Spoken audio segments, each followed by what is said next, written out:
అనగా ఒక ఊరిలో రామయ్య అనే ఒక పేద రైతు ఉండేవాడు.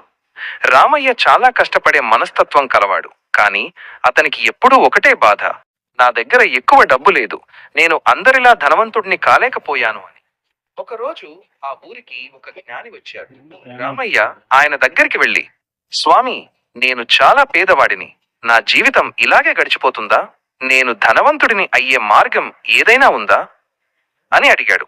ఆ జ్ఞాని చిరునవ్వు నవ్వి ఇలా అన్నారు, రామయ్య, నీవు పేదవాడివి అని ఎవరు చెప్పారు?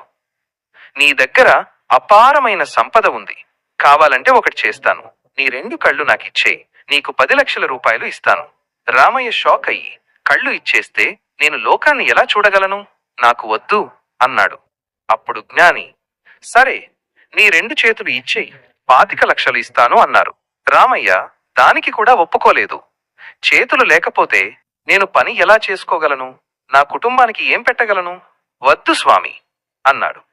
చివరికి జ్ఞాని ఇలా అన్నారు, చూసావా రామయ్య, నీ దగ్గర కోట్లు ఇచ్చినా అమ్మలేనంత విలువైన అవయవాలు ఉన్నాయి. ఆరోగ్యవంతమైన శరీరం ఉండటమే అన్నిటికన్నా పెద్ద సంపద. కష్టపడే శక్తి నీకుంది. ఆ శక్తిని ఉపయోగించి పని చెయ్యి, డబ్బు అదే వస్తుంది. లేని దాని గురించి ఏడవడం మానేసి ఉన్నదానితో కష్టపడు.